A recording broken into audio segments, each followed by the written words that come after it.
Avant la série, tu as parlé que tes jeunes joueurs devaient apprendre, ceux qui n'avaient pas d'expérience, à gérer les hauts et les bas.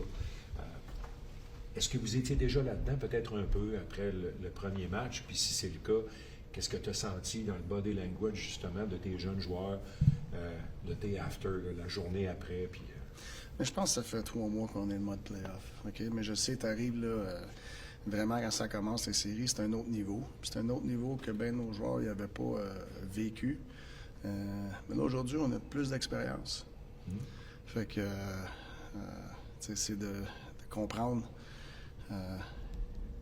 qu'est-ce que tu as appris de la première game, puis d'être prête pour ça. Si tu me permets d'insister, es-tu le coach qui aime regarder un peu ses joueurs, dire OK, comment ils se sentent? Est-ce que tu as besoin d'avoir des réponses comme ça? Non, tu as un feeling de ton groupe. Puis hier, on est allé pratiquer pour 15 minutes. On a eu un meeting. Je trouve le groupe est dans une bonne place.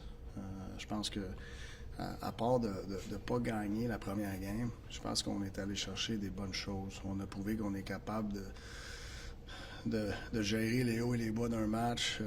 On a vécu le pace de la game, les playoffs, la physicalité, on a vécu. Fait qu'on a coché bien des cases, on n'a juste pas gagné.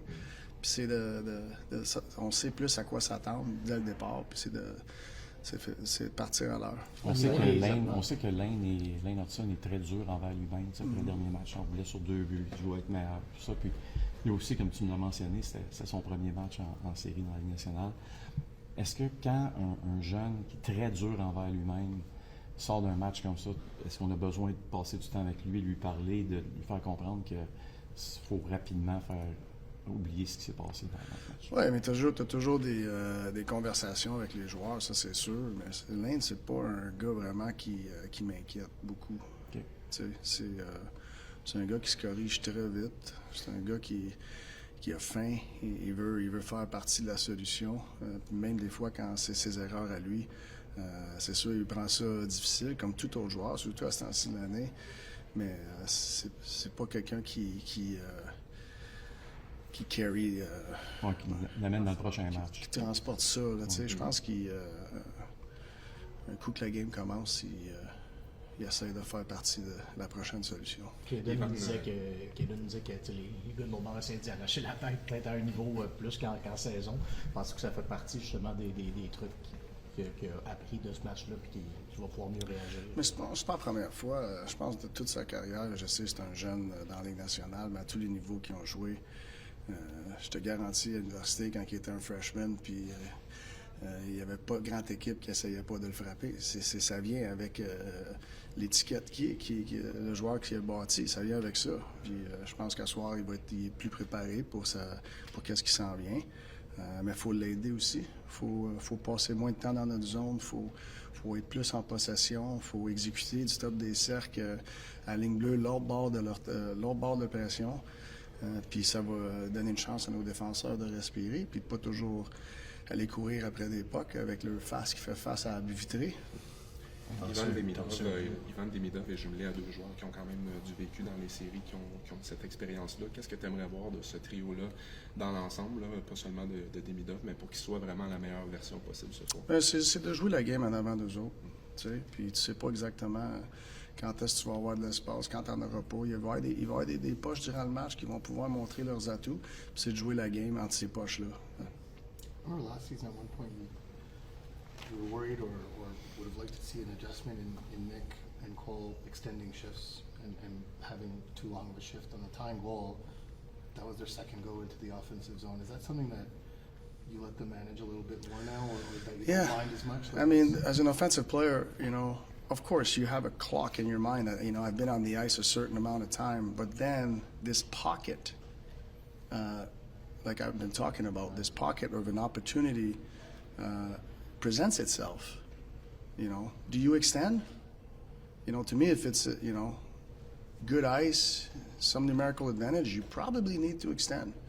If it's when there's nothing there's no reason to extend. I think they just felt there was something. There was a pocket that was there. They had a little gas, and obviously it was a good decision. Do you feel they've gotten better at identifying? I think so. I think as a group we've done a better job in getting off the ice at the right time.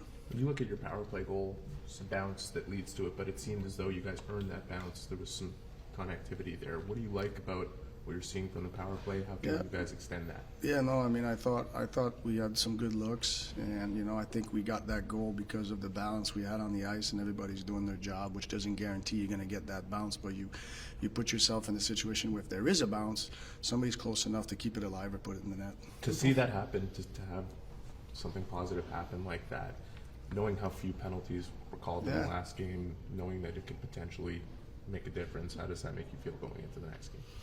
Well, it's good. You want to get a power play goal. I know there was only 2 on each side. Both teams scored. So, to me, you can't lose the special team game. You can't. If you lose a special team game, your 5-on-5 game must be off, through the roof. So I feel you can have a good 5-on-5 game and be somewhat even or better special team. I think you're going to give yourself a chance. I'm not sure, but on that goal, it seemed like Laine was more of a shot pass than an actual shot to score. I don't know if I'm mistaken, but I haven't had a chance to ask him. But would you like more variety from him when he gets the puck in that spot? I don't know. I saw you talking to him yesterday about something. I don't expect you to share that, but I mean, do you want him to be a little less predictable than just firing one-timers from that circle? He needs to know the options that he has, and he's got to make the decision, and that's why they're out there. Given his output in game one, what can Excuse you me? do? Given his output in game one, what can you do better against Alex Ovechkin in game two?